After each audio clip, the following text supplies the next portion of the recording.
तो आज डिस्कस करते हैं टेस्ट 8 का 81 से। कल हम 80 तक डिस्कस किए थे।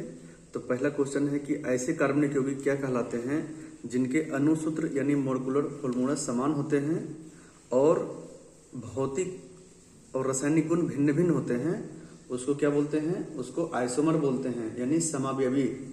ठीक है, जिनका मोलिकुलर फॉर्मूला यानी जो भी एटॉमिक फॉर्मूलाज है उसका समान रहता है, बट फिजिकल और केमिकल प्रॉपर्टीज डिफरेंट होते हैं, उसको आइसोमर बोलते हैं। ठीक है, और समस्थानिक किसको बोलते हैं? तो समस्थानिक में क्या होता है कि ऐसा मोलिकुलर फॉर्मूला जिसमें कि ऐसा तत्व जिसका परमाणु संख्या समान हो और परमाणु द्रव्यमान भिन्न भिन्न हो, उसको आइसोटॉप्स या समस्थानिक कहते हैं।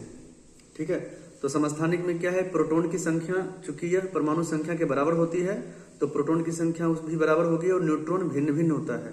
लेकिन जो संभारिक होते हैं इसमें परमाणु संख्या भिन्न होते हैं परंतु परमाणु द्रव्यमान सेम होते हैं। ठीक है, और सम इलेक्ट्रॉनिक क्या है कि सम इलेक्ट्रॉनिक में क्या होते हैं कि इलेक्ट्रॉन की संख्या बराबर होने से वह तत्व सम इलेक्ट्रॉनिक कहलाते हैं। नेक्स्ट है कि मानव द्वारा संश्लिष्ट किया गया पहला रेशा कौन सा है? तो मानव द्वारा जो सिंथेसाइज्ड पहला रेशा है 1935 में नायलॉन को किया गया था। और रेयन जो है, रेयन सेलुलोज से बने कृत्रिम रेशा को ही जो बनते हैं उसको रेयन बोलते हैं। और रेयन बनाने के लिए सेलुलोज कागज की लुगदी या कास्ट को लिया जाता है। ठीक है, पॉलिस्टर क्या है कि पॉलिस्टर में दो कार्बोक्सिलिक एसिड और दो कार्बोक्सिलिक एसिड हो और जो भी है दो हाइड्रोक्सिल ग्रुप हो, OH ग्रुप, दोनों के बीच में जब क्रिया होती है तो उसके फलस्वरूप एस्टर समूह बनते हैं। और ये एस्टर समूह एक चूंकि समूह में होते हैं इसलिए उसको पॉलीएस्टर बोलते हैं। ठीक है, 83 में क्या है कि 83 में है कि लैक्टिक एसिड किस में रहेंगे? तो लैक्टिक एसिड खट्टे दूध और दही में होते हैं। एसिटिक एसिड सिरका या विनेगर में। ठीक है, साइट्रिक एसिड जो खट्टे पदार्थ होते हैं, नींबू है, संतरा है, टमाटर है। ठीक है, एस्कॉर्बिक एसिड, तो एस्कॉर्बिक एसिड है आंवला और पपीता में होते हैं और यह ब्रोकली में भी पाए जाते हैं। ठीक है, इसलिए इसका आंसर सी होगा। 84 क्या है कि कौन सी रासायनिक अभिक्रिया के दौरान प्रोटॉन अथवा हाइड्रोजन का त्याग करते हैं? तो अम्ल जो है हाइड्रोजन या प्रोटॉन का त्याग करते हैं और इलेक्ट्रॉन को ग्रहण करते हैं। ठीक विपरीत क्षारक जो होते हैं प्रोटॉन और हाइड्रोजन का ग्रहण करते हैं और इलेक्ट्रॉन का त्याग करते हैं।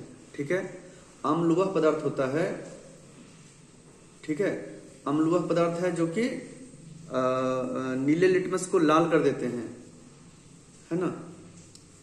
और इसके विपरीत जो है क्षारक क्या करते हैं कि लाल को लिटमस पेपर को नीला कर देते हैं। और अम्ल स्वाद में खट्टे होते हैं लेकिन क्षारक स्वाद में कड़वे होते हैं। और एसिड और बेस दोनों का रिएक्शन अगर साथ कराते हैं तो वह एक जो न्यूट्रल रिएक्शन होते हैं, उदासीनीकरण अभिक्रिया होते हैं। कौन सा पीएच पैमाना का सर्वाधिक क्षारकीयता प्रदर्शित करता है? तो पीएच का मतलब ही होता है पोटेंशियल ऑफ हाइड्रोजन, और इसको 1909 में MPL सोरेनसन ने विकसित किए थे। और पीएच स्केल के बारे में बता दूं कि एक लॉगरिथमिक स्केल है और यह जो है लॉगरिथमिक स्केल किसी भी जलीय विलयन में हाइड्रोजन की कितनी सांद्रता है, कंसंट्रेशन है, उसको मापने का एक तरीका है, मापने का एक पैमाना है। ठीक है, और इस प्रकार से हम किसी भी जो सॉल्यूशन होते हैं उसमें विलय का एसिडिटी और अल्कलाइनिटी यानी क्षारीयता को नापते हैं। पीएच 0 से 7 रहे तो वह अम्लता होती है और 7 से 14 तक क्षारीयता होती है और 7 न्यूट्रल होती है। तो सबसे सर्वाधिक जो क्षारीयता होगा वह 14। कौन सा रासायनिक परिवर्तन का उदाहरण नहीं है? अब देखते हैं कि रासायनिक परिवर्तन क्या होते हैं। तो रासायनिक परिवर्तन जो है मतलब एक पदार्थ का अणु या परमाणु की जब संरचना बदल जाती है, ठीक है, केमिकल कंपोजिशन बदल जाती है और एक नए पदार्थ बनते हैं, नए पदार्थ बनते हैं, तो उसको क्या बोलते हैं? रासायनिक परिवर्तन। और इसमें आमतौर पर ऊर्जा का तो अवशोषण होता है या ऊर्जा का अखंडन होता है। ठीक है, तो अभी देखते हैं कि लोहे में जंग लगना, ऑक्सीजन की उपस्थिति में क्या होता है कि लोहा का क्षरण होता है, कोयले का जलना ऑक्सीजन की उपस्थिति में। ठीक है, और प्रकाश संश्लेषण क्लोरोफिल जब कार्बन डाइऑक्साइड की उपस्थिति में संश्लेषण होता है यानी रिएक्शन होता है, तो ये तीनों क्या है, केमिकल रिएक्शन है। बट बर्फ का पिघलना क्या है, एक भौतिक परिवर्तन। तो भौतिक परिवर्तन में क्या होते हैं कि भौतिक गुणों में सिर्फ बदलाव होते हैं, लेकिन रासायनिक में भौतिक और रासायनिक दोनों गुण बदलाव हो जाते हैं। भौतिक परिवर्तन एक रिवर्सेबल प्रोसेस है। मान लीजिए कि पानी को उबाले, फिर उबला हुआ पानी को कंडेंसेशन करके द्रव बना सकते हैं, तो यानी रिवर्सेबल है। एक स्टेट से दूसरे स्टेट में जाने के बाद फिर से रिवर्स हो सकते हैं। लेकिन रासायनिक अभिक्रिया इरिवर्सेबल है, फिर से लौट के नहीं आ सकते। भौतिक परिवर्तन में क्या है कि ऊर्जा का ना तो अवशोषण होता है, ना ही विकसित की जाती है। बट रासायनिक परिवर्तन में क्या है, ऊर्जा का अवशोषण होगा और विकसित भी होगा। भौतिक में कोई उत्पाद नहीं बनते हैं, बट रासायनिक में एक प्रोडक्ट बनते हैं। ठीक है, अभी देखिए क्या है कि 87 में CH3COOH, यह क्या है, एसिटिक एसिड का उदाहरण है। और एसिटिक एसिड या एथेनोइक एसिड का उपयोग सिरका हो, अचार आदि के निर्माण में, रोगानुरोधी निर्माण में, फोटोग्राफिक फिल्म के निर्माण में आदि में होते हैं। अब देखिए ग्लूकोज का सूत्र क्या है, C6H12O6, यानी 1:2:1 के रेशियो में ये फॉर्म होता है। ये पूछता है भी एग्जाम में। और यह जो है C3H6O3, यह लैक्टिक एसिड का फॉर्मूला है। ठीक है, और C6H8O7 यह साइट्रिक एसिड का फॉर्मूला होते हैं। नेक्स्ट है कि अपमार्जक यानी डिटर्जेंट। तो डिटर्जेंट और साबुन में क्या फर्क होते हैं, तो डिटर्जेंट जो है यह एक सॉपलेस साबुन है। ठीक है, साबुन से कुछ भिन्न होता है, परंतु साबुन के समान ही सफाई करते हैं। और जो डिटर्जेंट होते हैं उसमें वसा, तेल, पेट्रोलियम से प्राप्त हाइड्रोकार्बन से निर्मित होते हैं। ठीक है ना। अब जो डिटर्जेंट यानी अपमार्जक होते हैं, एल्किन प्रकार के हाइड्रोकार्बन के सल्फोनिक अम्ल के सोडियम और पोटेशियम के लवण होते हैं। ठीक है ना। अगर सोडियम लवण के साथ अगर निर्मित साबुन हुआ हो तो उसको कठोर साबुन बोलते हैं। ठीक है, और इसको शॉर्ट ट्रिक क्या है, सोडियम से सॉलिड यानी कठोर साबुन, लेकिन पोटेशियम के लवण अगर बनते हैं तो उससे मृदु साबुन बनते हैं। तो ये दोनों आपस में क्या है, अब कठोर साबुन यहाँ सोडियम होना चाहिए, मृदु साबुन यहाँ पोटेशियम होना चाहिए। अपोजिट लिखा है, इसलिए इसका आंसर ए होगा। 19 क्या है कि आंतरिक दहन इंजन के सिलेंडर में जब ईंधन का अंतिम भाग उपयोग होता है तो उससे क्या बोलते हैं, इसको उस प्रक्रिया को अपस्फोटन कहते हैं, नॉकिंग कहते हैं। ठीक है, और किसी ईंधन का जो नॉकिंग का जो मूल्यांकन है उसको ऑक्टेन नंबर से दिखाते हैं। ठीक है, तो इसलिए इसका आंसर कौन सा कथन सही नहीं है, तो एक गलत है और 2 नंबर सही है। जो फायर एक्सटिंग्विशर होते हैं उसमें कार्बन टेट्राक्लोराइड का उपयोग किया जाता है आग बुझाने में। ठीक है, नेक्स्ट है मोम। मोम क्या होता है, एक लंबी एल्किल श्रृंखला से युक्त कार्बनिक पदार्थ होते हैं और यह एक अनसंतृप्त होते हैं, अनसैचुरेटेड। ठीक है ना। ऐसा माना जाता है कि मोम 40 डिग्री सेंटीग्रेड से हाई टेम्परेचर पर पिघल करके एक लौ विस्कस यानी निम्न सेन वाला द्रव में परिवर्तित हो जाती है। और मोम जल में अविलेय होती है, परंतु कार्बनिक और अध्रुवीय विलायक में विलेय होते हैं। ठीक है, 93 में है कि देखिए विलयन है, तो विलयन में 2 चीज होते हैं, एक विलेय होते हैं और एक विलायक होते हैं। तो विलेय उस कण को कहते हैं जो किसी भी सॉल्यूशन में कम मात्रा में उपलब्ध होते हैं, और विलायक जो है ज्यादा मात्रा में उपलब्ध होते हैं, और दोनों को मिलाने से विलयन प्राप्त होता है। अब विलेय जैसे कि हो गया कि चीनी पानी का घोल अगर शरबत बनाना हो तो चीनी क्या है, थोड़ी मात्रा में डालते हैं तो चीनी यहाँ विलेय है। ठीक है ना। और जो पानी क्या है, चीनी के रिस्पेक्ट में ज्यादा होते हैं तो वह विलायक है, जिसमें उस विलेय को घोला जाता है। और दोनों का जब मिक्सचर होता है, मिलता है, तब उसको बोलते हैं विलयन। तो किसी भी विलयन में विलेय की कणों की मात्रा 10⁻⁻6 सेंटीमीटर से कम होती है, जो गलत लिखा है यहाँ 10⁻⁻7 सेंटीमीटर होना चाहिए। विलयन में 9 है, 9 से निलंबन यानी निलंबन का आकार 10⁻³ से 10⁻⁴ सेंटीमीटर या उससे अधिक होना चाहिए। और कोलाइड जो है ना वो 10⁻5 से 10⁻7 होना चाहिए, यहाँ 10⁻4 लिखा है, जो गलत है। और सोल जो होते हैं, ठीक है, सोल क्या है, कि सोल वैसा कोलाइड होता है जिसमें ठोस कण ठोस कण जो है ना द्रव में प्रक्षेपित हो जाते हैं। यहाँ लिखा है नहीं होते हैं, इसलिए गलत है वो। 94 में क्या है, देखिए इसमें जो है ना एस्क के बारे में पूछा गया है। तो अभी देखते हैं कि थोरियम का क्या है, मोनाजाइट है। एल्युमिनियम का देखते हैं तो एल्युमिनियम का क्या है, बॉक्साइट है, कोरंडम है, क्रायोलाइट है, फेल्सपार है, एल्यूमिनाइट है। और यूरेनियम का क्या है, कार्नेटाइट, पिच ब्लेंड, सारा का सारा यूरेनियम का एस्क है। और आयरन का देखते हैं तो हेमेटाइट है, मैग्नेटाइट है, सिडेराइट है, लिमोनाइट है। इस प्रकार से आंसर इसका बी होगा। सिंदूर के बारे में आप जानते हैं कि सिंदूर को मर्क्यूरिक जो है सल्फाइड बोलते हैं, HGS, ठीक है। और जो मर्क्यूरिक क्लोराइड है ना, ये ए नंबर, यह क्या है ना, एक कीटाणुनाशक है और शल्य क्रिया में जो है इसका जो है एक डिसइंफेक्टेंट के रूप में यूज होता है। और चमड़ा एवं लकड़ी को सड़ने से बचाने में भी मर्क्यूरिक क्लोराइड का उपयोग करते हैं। अभी देखिए 96 एक टेक्निकल क्वेश्चन है कि अब यहाँ पूछ रहा है कि यूरेनियम 92 यूरेनियम 238 से कितने अल्फा कण निकलने पे थोरियम बनते हैं। तो एक्चुअली क्या है कि जो अल्फा बीटा गामा डीके होते हैं ना, ठीक है, क्षय होता है।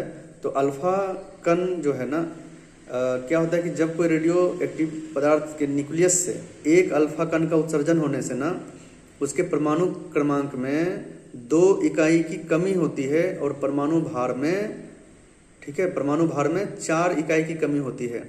तो अगर एक अल्फा कण निकलेगा तो 92 में से अगर 2 निकालेंगे तो देखिए 90 हो गया, और 238 में 4 निकालेंगे तो 34 हो गया, यानी एक अल्फा कण डीके हुआ है। अगर यहाँ से 92 से अगर सपोज अगर 88 हो जाता तो यानी क्या हो गया कि 2 दूनी 4, यानी 2 अल्फा कण डीके हुए परमाणु क्रमांक में, और 38 में यानी 8 घटा दीजिए तब यहाँ पे 30 हो जाता, तो यानी 2 अल्फा कण डीके होता है। इस प्रकार से एक अल्फा कण के डीके से 2 परमाणु क्रमांक में कमी और 4 उसके द्रव्यमान में कमी होती है, ठीक है। अच्छा क्वेश्चन है ये। 97 क्या है कि ये देखिए क्या है कि कौन सा युग्म सही पूछ रहा है। यहाँ ट्रिपल बॉन्ड है, ठीक है, तो ट्रिपल बॉन्ड में एल्कलाइन होगा। अगर यहाँ डबल बॉन्ड रहता तो एल्किन होता, और सिंगल बॉन्ड रहता तो एल्केन होता। और ये जो COOH है ना, ये कार्बोक्सिलिक एसिड का ये ग्रुप है, और ये OH जो है ना, ये अल्कोहल का है, ठीक है। और यहाँ COOR जो है ना, COOR एस्टर का ग्रुप है। ये कीटोन का नहीं है, कीटोन में सिर्फ C डबल बॉन्ड O रहता है, इसलिए इसका आंसर C है। 98 में क्या है, हेलोजन यानी ग्रुप 17, ठीक है।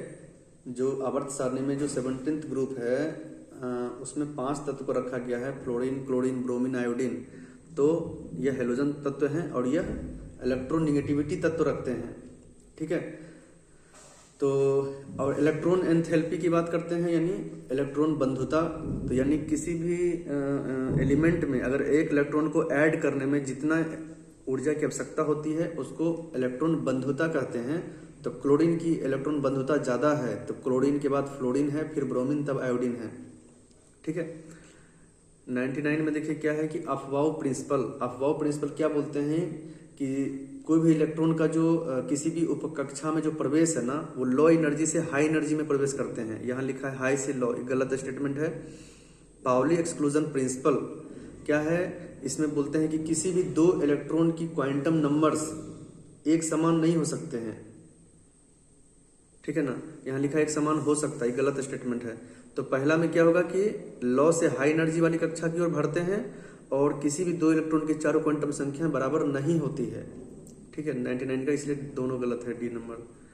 100 में क्या है, अब देखिए यह फिजिकल प्रॉपर्टीज, ये जो है ना फिजिकल चेंजेज है, यानी गलन यानी मेल्टिंग किसको बोलेंगे कि किसी भी पदार्थ का अगर ठोस अवस्था से द्रव में परिवर्तित हो गया, मेल्ट हो गया, पिघल गया, तो उसको गलन बोलते हैं। हिमीकरण किसको बोलते हैं, तो हिमीकरण का मतलब होता है फ्रीजिंग या सॉलिडिफिकेशन। तो जैसा कि नाम से स्पष्ट है कि सॉलिड बन जाएगा द्रव से, तो द्रव अवस्था से अगर सॉलिड बनता हो तो उसको हिमीकरण बोलते हैं, ठीक है। यहाँ गैस लिखा है गलती से। संघनन क्या है, कंडेंसेशन। तो कंडेंसेशन क्या है कि गैस से द्रव में बदल जाए, और वेपराइजेशन क्या है, वेपराइजेशन का मतलब वाष्पीकरण, तो द्रव अवस्था से गैस में परिवर्तित हो जाए। यहाँ ठोस से गैस लिखा है। क्योंकि ठोस से डायरेक्ट गैस अगर बदलता हो तो उसको सब्लिमेशन या उदरपातन बोलते हैं, जिसमें कि आपका शुष्क बर्फ आते हैं, कपूर का जलना आते हैं, इसलिए इसका सिर्फ सी आंसर सही है। 101 में देखते हैं, ये सब क्वेश्चन जो है ना मैप से पढ़ना उचित रहेगा, एक बार मैप देख लीजिएगा। तो 101 में क्या है कि नेपाल, अभी क्या है कि बिहार जो है ना 94,163 किलोमीटर स्क्वायर एरिया है, और इसका जो है पश्चिम में यूपी, दक्षिण में जो है झारखंड, पूर्व में पश्चिम बंगाल और उत्तर में नेपाल से सटते हैं। तो नेपाल से टोटल 7 जिला, पश्चिम बंगाल से 3 जिला, झारखंड से 8 जिला और यूपी से भी 8 जिला टच करते हैं। तो इसमें पूछ रहा है कि नेपाल से सीमा बनाने वाली जिले में से कौन सा समूह नहीं है। तो नेपाल से जो है ना टोटल 7 जिला शामिल है, ठीक है, जिसमें पश्चिमी चंपारण, पूर्वी चंपारण, सीतामढ़ी, मधुबनी, सुपौल, अररिया, किशनगंज है, ठीक है। 102 में क्या है कि उत्तर प्रदेश बिहार की 8 जिलों को बिल्कुल सही है, और कैमूर जिला उत्तर प्रदेश झारखंड दोनों से लगती है, बिल्कुल गलत। कैमूर नहीं लगती है, रोहतास लगती है, ठीक है। कैमूर सिर्फ उत्तर प्रदेश से सीमा टच करती है, और रोहतास उत्तर प्रदेश झारखंड से, और उधर जो है ना उधर देखते हैं तो कटिहार, तो एक रोहतास और एक कटिहार, 2 ऐसे जिले हैं जो 2 राज्य को टच करते हैं, रोहतास उत्तर प्रदेश और झारखंड, और कटिहार झारखंड और पश्चिम बंगाल, ठीक है।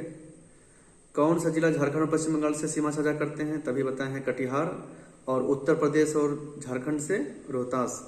बिहार में सबसे ज्यादा जिला से सीमा जो बॉर्डर टच करते हैं वह पटना है, पटना से टोटल 9 जिला बॉर्डर टच करते हैं। तो पटना में 9 जिला टच करते हैं, मुजफ्फरपुर में 8 जिला और बेगूसराय में 5 जिला, ठीक है।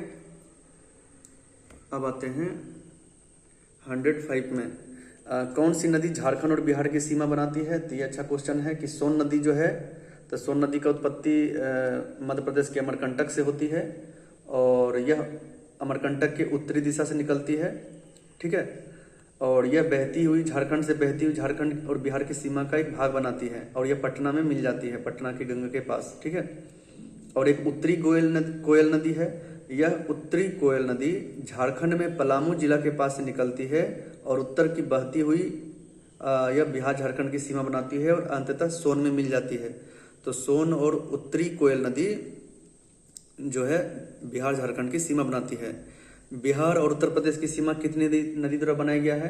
तो आपको पता है कि यह एक गंडक नदी है, घाघरा नदी है, गंगा नदी है और कर्मनासा नदी है। यह चारों नदियां बिहार और उत्तर प्रदेश की बॉर्डर बनाती है, जबकि बिहार और झारखंड का बॉर्डर सोन और उत्तरी कोयल, और 4 में कौन से आएंगे, गंडक नदी, घाघरा नदी, गंगा नदी और कर्मनासा नदी, ठीक है। अब बिहार का सबसे दक्षिणतम जिला, अभी देखिए कि बिहार का सबसे उत्तर में कौन से है जिला, तो उत्तर में पश्चिमी चंपारण है, उत्तर में पश्चिमी चंपारण है। तो दक्षिण में कौन है, दक्षिण में सबसे ज्यादा गया हो जाएंगे, गया का नाम अभी गया जी रख दिया है। तो उत्तर में पश्चिमी चंपारण, दक्षिण में गया जी, पूरब में कौन हो जाएंगे, किशनगंज, ठीक है। अब पश्चिम में कैमूर हो जाएगा, पूरब में किशनगंज, पश्चिम में कैमूर। बिहार के 2 जिला ऐसे हैं जिसमें 2 राज्य से मिलती है, कटिहार, रोहतास, ये 4 गलत है। किसी भी जिले की सीमा 3 राज्य से नहीं मिलती है, बिल्कुल सही। चिकन नेक जो है, चिकन नेक प्रसिद्ध सिलीगुड़ी कॉरिडोर से बिहार का किशनगंज जिला सबसे नजदीक है, ठीक है ना। ये जो सिलीगुड़ी है पश्चिम बंगाल, वह चिकन नेक का एक हिस्सा है, तो इसका सिर्फ एक गलत है। 109 में क्या है कि बिहार का कौन सा जिला पूर्व से पश्चिम गलियारा का हिस्सा नहीं है। तो एक्चुअली जो ईस्ट टू वेस्टर्न जो कॉरिडोर बना है NH-27 जो क्रॉस करती है नेशनल हाईवे 27, वह गोपालगंज, पूर्वी चंपारण, मुजफ्फरपुर, दरभंगा, मधुबनी, सुपौल, अररिया, पूर्णिया, कटिहार और अंततः किशनगंज से क्रॉस करके आगे निकल जाती है, ठीक है। तो इसमें मधेपुरा नहीं आते हैं। बिहार के 8 जिला झारखंड से सीमा साझा करते हैं, ये बिल्कुल सही है। और केवल 3 जिले पश्चिम बंगाल की सीमा साझा करती है, जो कि बिल्कुल सही है, किशनगंज, पूर्णिया, कटिहार। अभी देखिए कुफड़ी चिप्सोना क्या है, तो कुफड़ी चिप्सोना यह आलू का किस्म है जिसका उपयोग चिप्स बनाने में यूज होता है, और चिप्स हो या कुरकुरे हो उसके अंदर कौन सी गैस भरी होती है, तो नाइट्रोजन। ठीक है। शारदा सिन्हा का जन्म सुपौल जिला के हुलास गांव में हुआ था। आप हम लोग जानते हैं कि शारदा सिन्हा एक बहुत ही लोकप्रिय गायिका थी, जिसको बिहार कोकिला के नाम से जानते हैं। और उन्होंने मैथिली, भोजपुरी, मगही, संस्कृत, हिंदी में अनेकों गीत गाए हैं और उनका जो है प्रासंगिकता अभी भी बनी हुई है। ठीक है। और उन्हें पद्मश्री संगीत नाटक अकेडमी अवार्ड 1991 में मिला है। और शास्त्रीय संगीत का जो प्रशिक्षण है ना, ये बहुत सारे घरानों से किए हैं, जिसमें कि देखेंगे कि पंचगछिया घराने के पंडित रामचंद्र झा, रघु झा, ग्वालियर घराने के सीताराम हरि दांडेकर से यह ठुमरी ये सब सीखे थे। तो 112 का क्या है, ये नंबर होगा आंसर। अब देखते हैं कि करंट अफेयर का कुछ क्वेश्चन है। ठीक है। 113 में क्या है कि हाल में ही बिहार खेल विश्वविद्यालय जो है एक स्पोर्ट्स डे यानी 29 अगस्त के दिन ही 29 अगस्त 2024 को इसका उद्घाटन नीतीश कुमार के थ्रू हुआ है। और यह नालंदा के राजगीर में स्थित अंतर्राष्ट्रीय खेल परिसर का एक हिस्सा भी है। ठीक है। तो इस स्पोर्ट्स जो यूनिवर्सिटी है इसके कुलपति कौन नियुक्त किए गए हैं, शिशिर सिन्हा। बिहार का नया पर्यटक सूचना केंद्र कहाँ है, तो देखिए बिहार का नया पर्यटन सूचना केंद्र से लोग कंफ्यूज हो जाएंगे और ये बीपीएससी के लिए अच्छा क्वेश्चन है। यह वाराणसी में खोला गया है। ठीक है। बिहार का पहला पर्यटन सूचना केंद्र वाराणसी के श्री काशी विश्वनाथ मंदिर चौक स्थित एम्पोरियम भवन में खुलेगा। ठीक है। खेलो इंडिया पैरा गेम्स का पहला संस्करण 2023 के दिल्ली में हुआ था और इस बार जो है कहा जा रहा है कि राजगीर में भी होने का मतलब हुआ था राजगीर में। ठीक है। नीति आयोग जो national institute of transforming India, जिसका गठन 1 जनवरी 2015 को हुआ था और यह एक थिंक टैंक और सहकारी संस्था के रूप में काम करती है। ठीक है। तो यह क्या है कि जो सस्टेनेबल डेवलपमेंट गोल है 2015 से 2030 तक 17 गोल में हर एक गोल को लक्ष्य को प्राप्ति के लिए यह जिला, ब्लॉक, राज्य लेवल पे कार्यक्रम चला रहे हैं, जिसमें नीति आयोग द्वारा जारी जो एक्सपोर्ट इंडेक्स है, इंपोर्ट एक्सपोर्ट यानी निर्यात सूचकांक है, उसमें बिहार का रैंक 22वीं है। जबकि बिहार जो है एक लैंडलॉक स्टेट है, जिसमें कोई भी तटीय एरिया नहीं है, फिर भी निर्यात में अच्छा प्रदर्शन कर रहे हैं। और अगर लैंडलॉक के स्टेट की दृष्टि से देखें तो निर्यात में इसका 9वां स्थान है। बाल फिल्म महोत्सव का आयोजन पहली बार लखीसराय जिला में किया गया है। ठीक है। क्यों लखीसराय है, वहाँ पे बाल फिल्म महोत्सव का पहली बार आयोजन हुआ और इस महोत्सव की थीम जो था ना, निपुण भारत बेटी बचाओ बेटी पढ़ाओ। और यह किसके थ्रू लॉन्च किया गया है, तो कला संस्कृति युवा विभाग और लखीसराय के जो डिस्ट्रिक्ट प्रशासन है, एडमिनिस्ट्रेशन है, उसके द्वारा आयोजन किया गया था। तो इसलिए केवल 2 सही है और यहाँ राजगीर की जगह लखीसराय होगा। भारत का पहला बायो मैन्युफैक्चरिंग इंस्टीट्यूट कहाँ है, तो मोहाली में। भारत में मनाया गया अंतर्राष्ट्रीय लवी मेला का संबंध किससे है, तो तिब्बत में है। इसका पूर्व कुछ इन्फॉर्मेशन देता हूँ कि यह जो है ना कि 17वीं शताब्दी के अंत में जो हिमाचल प्रदेश है और तिब्बत के बीच में एक ट्रेड एग्रीमेंट हुआ था, ट्रेड ट्रीटी हुआ था। और उसी ट्रीटी के तहत जो है आगे ये दोनों हिमाचल प्रदेश चूंकि एक बौद्ध का केंद्र भी रहा है और तिब्बत तो बौद्ध से जुड़ा ही है, इसलिए अंतर्राष्ट्रीय लवी मेला जो है ये तिब्बत में मनाया जाता है और उसका देखने को हिमाचल प्रदेश में भी मिलता है। अभी देखते हैं बिरसा मुंडा, जिनको धरती आबा कहते हैं और उन्होंने अंग्रेजों से कड़ी टक्कर लिए थे। ठीक है। जल, जमीन, जंगल के बचाव हेतु अपने स्वाभिमान के लिए, मुंडा जनजाति के उत्थान के लिए, तो बिरसा मुंडा जैन जयंती जो जनजातीय गौरव दिवस है 15 नवंबर 2021 से मनाते हैं, क्योंकि 15 नवंबर को बिरसा मुंडा का जन्मदिन है और उसी दिन झारखंड का भी गठन हुआ था 15 नवंबर 2000 ईस्वी को।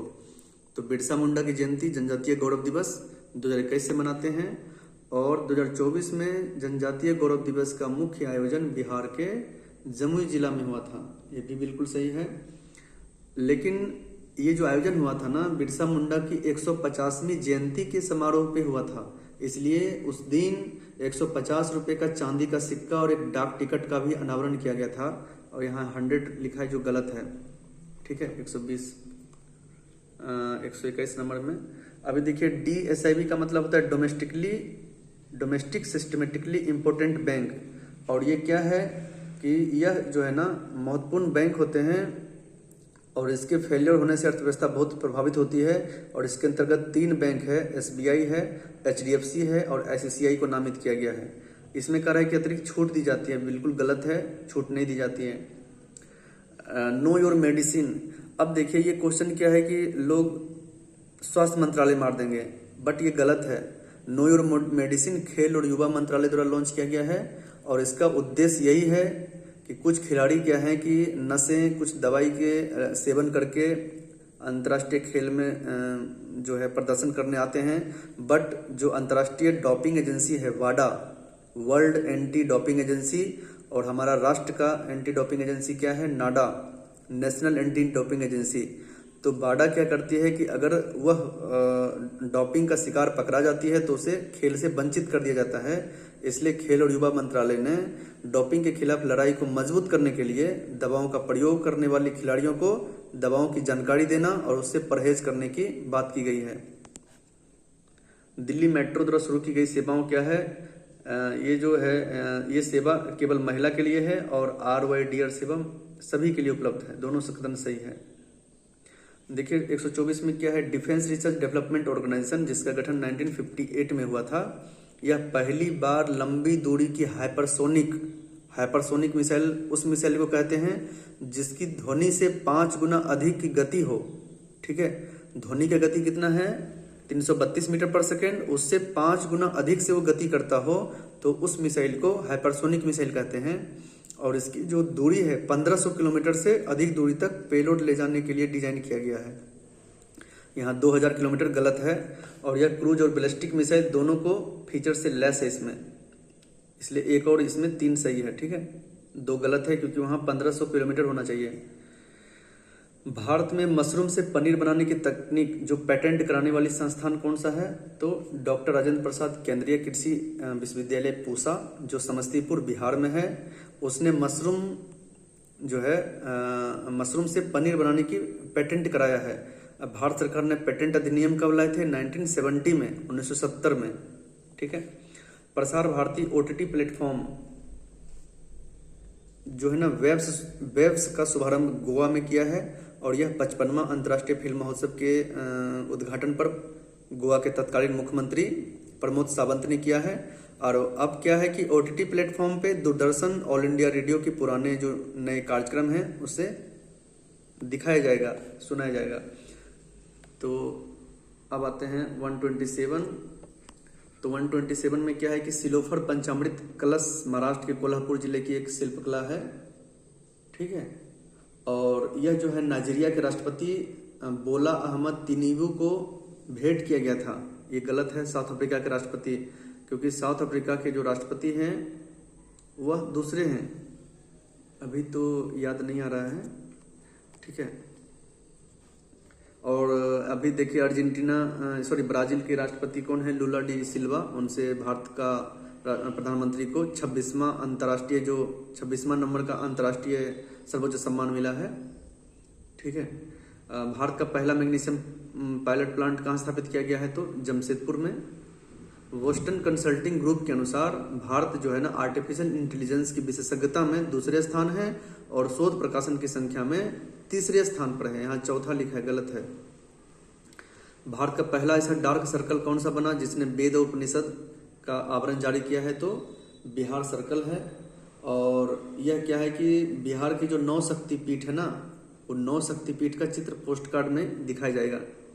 सन flowers were the first ones to know, यह किस भाषा की लघु फिल्म है, तो यह कन्नड़ का है। और यह जो है लाइव एक्शन शॉर्ट फिल्म श्रेणी में ऑस्कर 2025 के लिए नॉमिनेटेड भी हुआ था। ठीक है, इस फिल्म को 2024 के कांस फिल्म फेस्टिवल में लास्ट सिनेफ सेक्शन में फर्स्ट प्राइज भी पाए थे। नेक्स्ट है अब कोई बात नहीं, ये जो हैशटैग है यह क्या है कि संयुक्त राष्ट्र महिला के समर्थन से, यहाँ विश्व बैंक लिखा है, गलत है।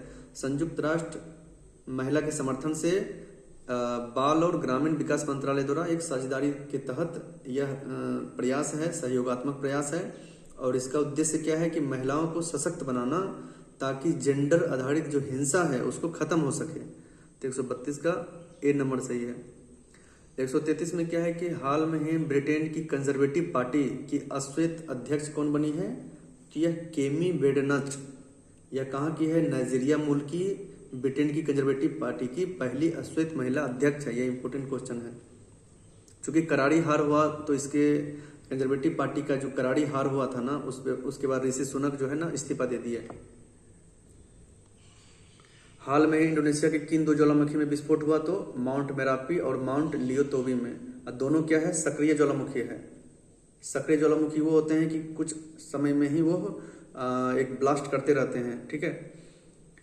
बिहार योद्धा पुरस्कार का मुख्य उद्देश्य क्या है?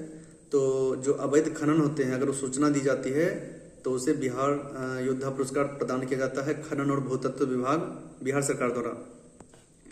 दुनिया का सबसे फाइड रेटेड शतरंज खिलाड़ी कौन है? तो फाइड रेटेड शतरंज खिलाड़ी जो है अनीस सरकार है। और अनीस सरकार का संबंध कोलकाता से है और यह मात्र 3 साल 8 महीना 19 दिन का ही है। ठीक है। हाल में विवेक देवरॉय का निधन हो गया। एक्चुअली विवेक देवरॉय जो थे देश के जाने माने अर्थशास्त्री थे और पीएम का एक आर्थिक सलाहकार परिषद के अध्यक्ष भी थे। ठीक है। यह 2015 से 2019 तक नीति आयोग के सदस्य भी रहे थे और इनका एक महत्वपूर्ण योगदान था कि रेलवे का जो पुनर्गठन हुआ वह विवेक देवरॉय समिति के गठन के आधार पर ही किया गया था। तो इसलिए इसका आंसर दोनों सही है। मिस यूनिवर्स का खिताब किसने जीता है? तो विक्टोरिया। और ये कहाँ की है? तो डेनमार्क की है। ठीक है। नेक्स्ट है कि बुकर पुरस्कार किस लेखिका को दिया गया है? तो समंथा हार्वे को दिया गया है और उसको यह पुरस्कार पुस्तक ऑर्बिटल के लिए मिला है। 50,000 यूरो उसमें प्राइज के तौर पे मिला है। और नेक्स्ट एंड लास्ट है द ऑर्डर ऑफ एक्सीलेंस किस देश का सर्वोच्च नागरिक पुरस्कार मोदी को दिया गया है? तो गुआना का दिया गया है। ठीक है। जब 2024 में गुआना में विजिट गए थे तो गुआना के जो राष्ट्रपति हैं इरफान अली वह मोदी को अपने देश का सर्वोच्च नागरिक सम्मान the order of the excellence से सम्मानित किया गया है। अब मिलते हैं नेक्स्ट टेस्ट सीरीज में। धन्यवाद।